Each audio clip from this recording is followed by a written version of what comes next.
दोस्तों, मैं हर्षिता और आप देख रहे हैं ट्विंस माय वर्ल्ड। जैसा कि अभी आप मेरा गला देख ही रहे हैं कि इस हालत की वजह से मैं वीडियोस नहीं लेके आ पा रही थी, जिसके लिए आई एम सो सॉरी। मेरे बहुत सारे सब्सक्राइबर ने और बहुत सारे व्यूअर्स ने मेरा बहुत वेट किया है, लेकिन फाइनली मैं इस ड्यूरेशन में उनके हिसाब की, उनकी पसंद की वीडियोस सर्च करने में लगी हुई थी कि क्या क्या ऐसे कंटेंट लेके आऊँ जो कि आपको बहुत ज़्यादा पसंद हो। मैंने अपने चैनल पे एक पोल भी क्रिएट किया था जिसमें मैंने आपको लिखा था कि आप अगली वीडियो किस टॉपिक के ऊपर देखना चाहते हैं। तो अनफॉर्चुनेटली, मैं तो इसे अनफॉर्चुनेट ही कहूँगी, 50% जो भी लोग हैं, जो भी सब्सक्राइबर हैं, व्यूअर्स हैं, उन्होंने मेरे चैनल पे पोल में ये बताया था कि घर में लड़का है या लड़की, वो ये देखना चाहते हैं, इस तरह की वीडियोस देखना चाहते हैं।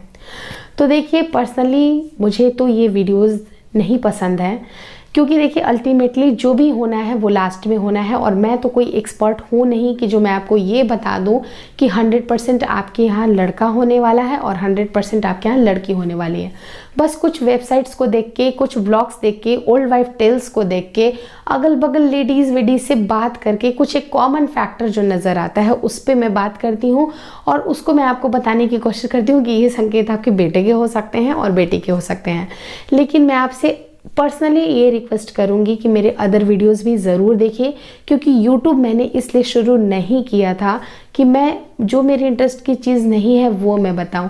आपकी जो जेन्युइन प्रॉब्लम है, जो कि एक लेडी के लाइफ में वो एक प्रॉब्लम आती है, वो मैं चाहती हूँ कि वो आप लोग मेरे कुछ पर्सनल एक्सपीरियंस की मदद से आपके साथ वो चीज़ें नहीं हो। तो मेरे अदर भी वीडियोस अगर आप देखेंगे तो ये डेफिनेटली, मैं विश्वास के साथ आपको कहती हूँ कि आपको बहुत काम आने वाली है। तो एक लुक आप ज़रूर देख लीजिए, और बाकी तो चॉइस आपकी है। और मेरा फ़र्ज़ भी बनता है एज अ यूट्यूबर कि जो मेरे सब्सक्राइबर हैं, जो मेरे व्यूअर्स हैं, वो जो भी देखना चाहते हैं उसके हिसाब से मैं वीडियोस बनाऊं। बाकी आपकी मर्ज़ी है, मेरा काम था आपको रिक्वेस्ट करना। लेकिन अगर आप बोलोगे, मैं time to time poll create करूँगी। मैं बताना चाहूँगी कि बहुत सारे ऐसे प्रॉब्लम्स हैं जो कि एक फ़ीमेल पूरी, मतलब अगर आप शादी के समय से देख लो, बचपन से लेके कितने सारे ट्रांजिशन होते हैं आपको पता है। तो बहुत सारे स्टेजेस होते हैं जो एक विमेन को सहना पड़ता है, बहुत सारी चीज़ें होती हैं। तो उस सब के बारे में बात करेंगे। और एक पहलू ये भी है कि जिनके यहाँ बेबी नहीं है वो कितने ज़्यादा फ्रस्ट्रेट होते होंगे। तो क्या हम लोग रियल टॉपिक के ऊपर बात नहीं करें? तो चॉइस आपकी है कि मुझे आपको किस तरह से हेल्प करनी है।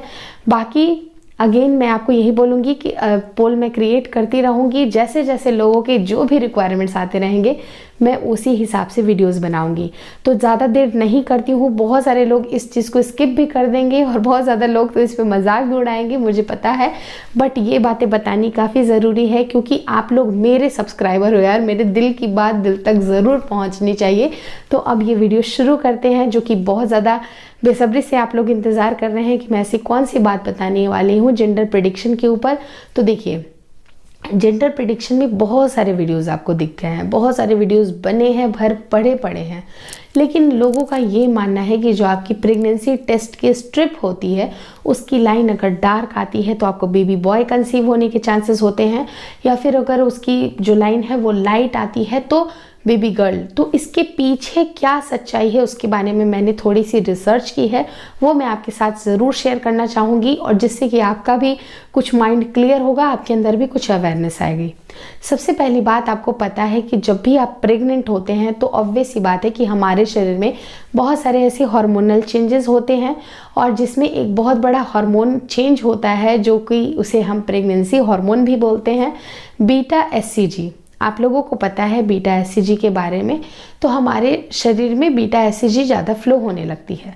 लेकिन अगेन मैंने एक दो वीडियोस और भी बनाए हैं कि आपको पीरियड मिस होने के पहले आपको कुछ ऐसे सिम्टम्स आपके शरीर देता है जिससे कि पता चल जाता है कि आप प्रेगनेंसी आपने कंसीव की है या नहीं। बहुत सारी लेडीज़ इतना सब्र नहीं रख पाती हैं, उनको अगर कुछ ऐसे सिम्टम्स दिखाई देने लगते हैं तो वो जल्द से जल्द सोचती हैं कि वो टेस्ट पहले ही ट्राई कर ले, पहले ही उसको देख ले कि वो प्रेगनेंसी उन्होंने कंसीव की है या नहीं। लेकिन ऐसा रिकमेंडेड किया जाता है कि जो प्रेगनेंसी स्ट्रिप होती है, जो टेस्ट होती है, उसको आपको आपके पीरियड जिस दिन आपका डेट आने वाला होता है उसके 7 दिन के बाद देखा जाता है, तब उसकी एक्यूरेसी पता चलती है। लेकिन अगेन जैसा मैंने बताया कि लेडीज़ इतना ज़्यादा वेट नहीं कर पाती हैं, तो वो जल्दी से टेस्ट कर पाती हैं, तो उस समय उनका जो बीटा एचसीजी का जो लेवल होता है वो इतना ज़्यादा नहीं होता है। तो ऑब्वियस सी बात है कि वो लाइट, उसके जो सेकंड जो स्ट्रिप आती है, जो दो डंडी आपको दिखती है आपकी प्रेगनेंसी टेस्ट में, तो सेकंड वाली इतनी ज़्यादा डार्क नहीं आएगी, क्योंकि बीटा एचसीजी उस समय आपके शरीर में कम होता है। और बीटा एचसीजी की जो प्रॉपर्टी होती है वो होती है कि आपके 10 वीक तक लगातार उसमें ड्रास्टिक चेंज होता है, लेकिन 10 वीक के बाद वो सडन, वो धीरे धीरे करके वो एक स्टैटिक पोजीशन अपना, वो स्टैटिक वैल्यू आ जाती है। लेकिन उसके पहले बहुत ज़्यादा ड्रास्टिक चेंज होता है। लेकिन अगर आप सही टाइम पे, अगर उसके मतलब सही समय से अगर पहले आप देखोगे, जब तक बीटा एचसीजी उतना बना ही नहीं है शरीर में, तो ऑब्वियस सी बात है कि जो लाइन है वो लाइट ही आने वाली है। तो दैट डजंट मीन कि आपको बेबी गर्ल होने वाली है। ये कहना उस समय बहुत ही मुश्किल है, क्योंकि ये एक मिथ है, कम्प्लीटली एक मिथ है कि आपकी डार्क लाइन आएगी तो आपको बेबी बॉय होगा और लाइट लाइन आएगी तो आपको बेबी गर्ल होगी। तो प्लीज़ इन सब चक्करों में मत पड़िए। आपका जो, अगर मान लीजिए कि आपको अगर फेंट भी लाइन लगती है, पीरियड मिस होने के पहले पता चल जाता है या बाद में पता चलता है, तो आप अपनी प्रेगनेंसी को एंजॉय करिए। अपनी प्रेगनेंसी में आप क्या क्या चीज़ बेहतर कर सकते हैं, क्योंकि आपके पास होते हैं पूरे 9 महीने। 9 महीने में से 1 महीना तो ऐसे ही निकल जाता है जिस समय आप डिटेक्शन करते हैं कि आप प्रेगनेंसी आपकी कंसीव हो गई है। उसके बाद आपके बच्चे की हेल्थ, आपकी बच्चे की ग्रोथ, बॉडी का वेट गेन करना, बहुत सारी चीज़ें होती हैं, उसमें आप फोकस करिए। बाकी जेंडर प्रेडिक्शन के चक्कर में मत रहिए। लेकिन बहुत ज़्यादा जो क्यूरियस लोग हैं उनके लिए मैं बता दूं कि जेंडर प्रेडिक्शन, ऐसा बहुत कुछ एक स्टडीज़ हुई है जिसमें ऐसा माना गया है कि जो अगर बेबी गर्ल होती हैं उनमें जो, जैसे होती है ना, बेबी गर्ल अगर कंसीव हो गई, जो एक्स क्रोमोसोम अगर ट्रांसफ़र हो गया, तो वहाँ पर बीटा एचसीजी जो हार्मोन है वो बहुत ज़्यादा बनता है, इसीलिए वो लाइन डार्क आती है। मैं ये चीज़ यहाँ पर ओपोजिट बोल रही हूँ, बहुत सारे लोग उसको उल्टा भी बोलेंगे, लेकिन मैं आपको बोल रही हूँ कि अगर बेबी गर्ल रहेगी तो लाइन बहुत डार्क आएगी। लेकिन इसमें भी बहुत सारे लोग, जो इस चीज़ को भी बहुत सारे लोग रिपोर्ट कर रहे हैं इस बात को, क्योंकि कुछ स्टडीज़ इसको सपोर्ट नहीं करती है, लेकिन कुछ एक स्टडीज़ ये भी हैं जिसको सपोर्ट भी करती हैं। तो अगेन वही बात पड़ जाती है 50% वाली। तो आप अपना बुद्धि विवेक ज़रूर इस्तेमाल करिए कि आपको किन सारी चीज़ों के ऊपर फोकस करना है। Choice is yours life. तो आप डिसाइड करिए कि आपके साथ क्या होने वाला है। आपका बेबी स्वस्थ होना ज़्यादा इम्पॉर्टेंट है कि इस सारे वीडियोस के चक्करों में पड़ना कि बेबी गर्ल होगी या बेबी बॉय होगी। अगर कुछ आप वीडियोस देखना ही चाहते हैं तो काम की वीडियोस देखिए, जो रियल मायने में आपके और आपके बच्चे के लिए बहुत फ़ायदेमंद हो सकती है। बाकी अगर कोई और भी क्वेरीज हैं तो कमेंट बॉक्स में लिखना मत भूलिए।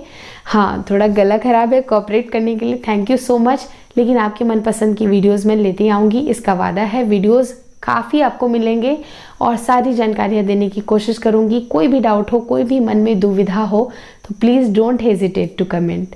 Thanks for watching twins my world, और प्लीज़ मुझे इंस्टाग्राम पे ज़रूर फॉलो करें। Thank you so much for watching.